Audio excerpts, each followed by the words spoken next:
రాజన్న సిరిసిల్ల జిల్లా బోయినపల్లి మండలంలోని రాజరాజేశ్వరం జలాశయం ఎండిపోవడంపై చొప్పదండి మాజీ ఎమ్మెల్యే సుంకె రవిశంకర్ కాంగ్రెస్ ప్రభుత్వాన్ని విమర్శించారు. బీఆర్ఎస్ నాయకులతో కలిసి జలాశయాన్ని సందర్శించిన ఆయన పరిస్థితిని పరిశీలించారు. ఈ సందర్భంగా మాట్లాడుతూ ఒకప్పుడు జలకాలతో కలకళ్లాడిన మిడ్మానేర్ ప్రస్తుతం నీరు లేక వెలవెలబోతుందన్నారు. కాళేశ్వరం ప్రాజెక్టును నిర్లక్ష్యం చేయడం వల్లే ఈ పరిస్థితి ఏర్పడిందని ఆరోపించారు. భూగర్భ జలాలు అడగంటిపోవడంతో రైతులు తీవ్ర ఇబ్బందులు ఎదుర్కొంటున్నారని పేర్కొన్నారు. మేడిగడ్డ బ్యారేజీలో దెబ్బతిన్న భాగాలను వెంటనే మరమ్మతు చేసి కాళేశ్వరం ద్వారా నీటిని ఎత్తిపోసి చెరువులు కుంటలు నింపాలని ప్రభుత్వం డిమాండ్ చేశారు. లేకపోతే నాట్లు ఎండిపోయి రైతులు మరింత నష్టపోతారని హెచ్చరించారు. అనంతరం బీఆర్ఎస్ నాయకులతో కలిసి ఎండిపోయిన మిడ్మానేర్ జలాశయంలో కబడ్డీ, క్రికెట్ ఆడి నిరసన వ్యక్తం చేశారు.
నమస్కారం.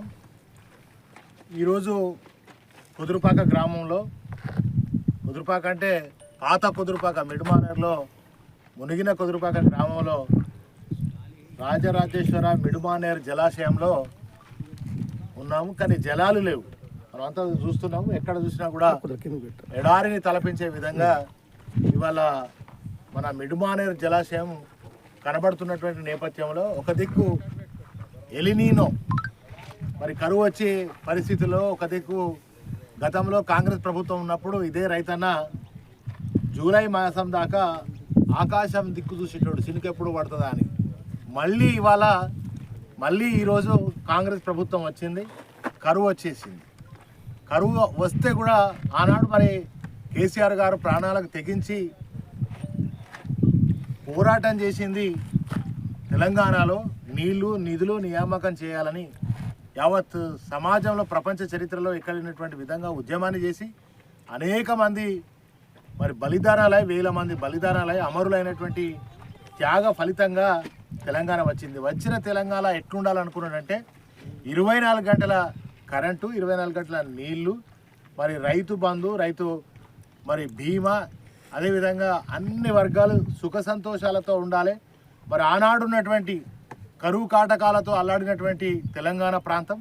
మరి ఈ ప్రాంతం నుంచి వలసలు పోయి అదేవిధంగా కూలీ పని కూడా దొరకక సాగుకు యోగ్యత లేనటువంటి సందర్భాలలో ఇక్కడ నుంచి బొంబాయికి భీమండికి వలసలు పోయినటువంటి పరిస్థితిని చూసినటువంటి ఆకలి చావులు ఆత్మహత్యలు చూసినటువంటి కేసీఆర్ గారు మరి సావును ఎట్లపై తెలంగాణ తెచ్చిన తెలంగాణ సుభిక్షంగా దేశానికి రోల్ మోడల్ ఉండాలని ఆనాడు కేసీఆర్ గారు మరి ప్రయత్నం చేస్తే ఆకలి చావులను ఆత్మహత్యలను ఆపాలని ప్రయత్నం చేస్తే ఇవాళ తిరిగి కాంగ్రెస్ వచ్చిన తర్వాత ఇగో మనం మిడుమానేరులో ఉన్నాం. మరి మొత్తం ఎడారైపోయింది. అటు వరదవెల్లి, ఇటు నీలోజిపల్లె, ఇటు కొదురుపాక అన్ని గ్రామాలన్నీ కూడా తేలినాయి. మళ్ళీ పాత మిడుమానేరు అంటే ఇక్కడ ప్రాజెక్టులు ఎక్కముందు ఎట్లయితే ఉండేనో అటువంటి పరిస్థితి ఇవాళ ఈ యొక్క చొప్పదండి నియోజకవర్గంలో తెలంగాణకి గుండెకాయ. మిడుమనార్ అంటే రాజరాజేశ్వర జలాశయం అంటే మరి తెలంగాణ గుండెకాయ. దాదాపు 40-45 లక్షల క్యూసెక్ల నీళ్లు అంటే ఎకరాలకి పోయే విధంగా ఇచ్చేటువంటి ఇది ఒక పెద్ద ప్రాజెక్టు. ఇది మరి కాళేశ్వరమే కరువు వచ్చినా కాళేశ్వరమే దిక్కు. మరి కాళేశ్వరం ఇలా వాడకుండా దాన్ని మరి ఇవాళ దాన్ని రిపేర్ చేయకుండా దాన్ని ఎంత ఘోరంగా అంటే ఆ పడావు పడ్డట్టుగా మేడిగడ్డ ప్రాజెక్టును అక్కడ వేసి వాళ్ళ ఆంధ్రాకి చంద్రబాబు నాయుడికి మరి పోలవరం ప్రాజెక్టుకు నీళ్లు పంపుతా ఉన్నాడు. ఇవాళ కూడా 3300 క్యూసెక్ల నీళ్లు మరి ఆ ఆంధ్ర ప్రాంతానికి తరలిపోతున్నాయి. అక్కడ చిన్న ఒక కాఫర్ డ్యామ్ కట్టి మరి దాన్ని రిపేర్ చేసేటువంటి పరిస్థితి ఇలా రేవంత్ రెడ్డికి లేదు. కాఫర్ డ్యామ్ కట్టి 2.5 సంవత్సరాలు 3 సంవత్సరాలు అవుతుంది. ఆడ కాఫర్ డ్యామ్ కట్టి మళ్ళీ రైతాంగానికి నీళ్ళు ఇచ్చే ఉద్దేశం లేదు కనుక రైతుల మీద పగబట్టిండే కనుక ఇవాళ మిడుమానేరు పరిస్థితి ఇట్లా ఉంది. చెరువుల పరిస్థితి అట్లా ఉంది. ఇవాళ ఏ చెరువులలో నీళ్లు లేవు. మరి మిడుమానేరే ఎండిపోయింది. తెలంగాణకే తలమానికమైనటువంటి మిడుమానేరే ఎండిపోయినటువంటి పరిస్థితి వచ్చింది కనుక ఇవాళ కాంగ్రెస్ ప్రభుత్వం మొద్దు నిద్రపోతూ ఉంది. ఎంత గొప్ప ఆశయంతో ఎక్కడో మరి గోదావరి జనరల్గా అది సముద్రంలో కలుస్తుండే. తెలంగాణ రాకముందు సముద్రంలో కలిసేటువంటి గోదావరిని ఎక్కడో పాతాళంలో ఉన్నటువంటి గోదావరిని బ్రహ్మాండంగా కొండ పోచమ్మ వరకు తరలించాలనేటువంటి ఉద్దేశం యావత్ తెలంగాణ ఒక్క సాగునీళ్ళకే కాదు తాగునీళ్లకు పరిశ్రమలకు అన్నిటికీ కూడా మరి బ్రహ్మాండమైనటువంటి నీళ్ల సౌకర్యాన్ని కల్పించినటువంటి అపర భగీరథుడు మరి వాళ్ళ కేసీఆర్ గారు. మరి అటువంటి ఒక గొప్ప ప్రయత్నం చేసినటువంటి కేసీఆర్ గారు ఆశయాన్ని ఇవాళ సర్వనాశనం చేసి ఇవాళ చెరువులు మరి ఎట్లయిపోయినాయి తాంబాలలాగా అయిపోయినాయి.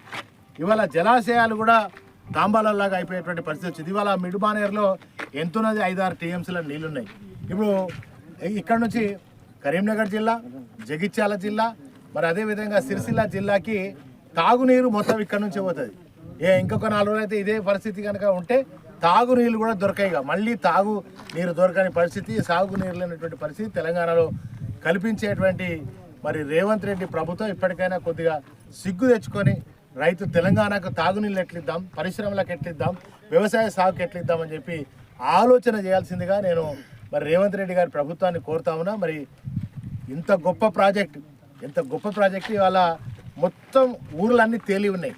మళ్ళీ ఆ పాత జ్ఞాపకాలు వచ్చేటువంటి పరిస్థితి ఇవాళ కుదురుపాక కానీ నీలోజిపల్లి కానీ వరదవెల్లిలో కనబడతా ఉంది. కనుక వెంటనే మేడిగడ్డ దగ్గర కాఫర్ డ్యామ్ కట్టండి, ఆ జలాశయాలను ఒడిసిపట్టండి, ప్రతి నీటి బొట్టును ఒడిసిపట్టి తెలంగాణ వ్యాప్తానికి తాగునీరు సాగునీరు అందించాలని బీఆర్ఎస్ పార్టీ పక్షాన మేము డిమాండ్ చేస్తా ఉన్నాం. అంతేకాకుండా మరి ఇవాళ ఎల్లంపల్లి ద్వారా కన్నెపల్లి పంపులు, నంది పంపుల నుంచి గాయత్రి పంప్ హౌస్కు పంపి గాయత్రి పంప్ హౌస్ నుంచి మిడుమానేరుకు పంపితే రంగనాయక్ సాగరు, అన్నపూర్ణ, మరి అదేవిధంగా కొండపోచమ్మ, మల్లన్న సాగరు ఇక్కడి వరకు నీళ్ళు అందించేటువంటి అవకాశం ఇప్పటికైనా సోయి తెచ్చుకొని చేయాలని చెప్పి నేను బీఆర్ఎస్ పార్టీ పక్షాన కాంగ్రెస్ ప్రభుత్వాన్ని డిమాండ్ చేస్తూ ఇక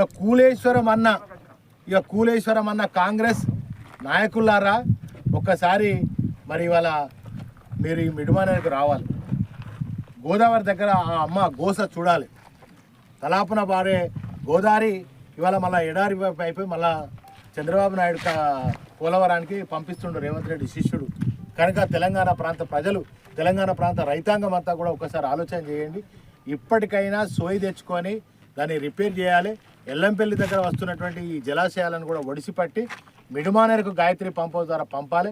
రాంపూర్ పంప్ హౌస్ ద్వారా కూడా మళ్ళీ తిరిగి మరి ఆ ప్రాంతానికి నిజామాబాద్ ప్రాంతానికి ఆర్మూర్ ప్రాంతానికి కూడా పంపాలి కనుక మరి వెంటనే కాఫర్ డ్యామ్ నిర్మాణం చేసి నీటిని మేడిగడ్డ దగ్గర ఆపి మరి ఈ జలాశయాలన్నీ కూడా ఇప్పుడు మనం అనుకున్న మిడుమానేరు, అన్నపూర్ణ, కొండపోచమ్మ సాగరు, మల్లన్న సాగరు, అదేవిధంగా బసవాపూర్ ప్రాజెక్టు వరకు కూడా పూర్తి స్థాయిలో జలాశయాలను నింపి రైతాంగానికి నీళ్లు ఇవ్వాల్సిందిగా బీఆర్ఎస్ పార్టీ పక్షాన్ని నేను డిమాండ్ చేస్తాను. జై తెలంగాణ.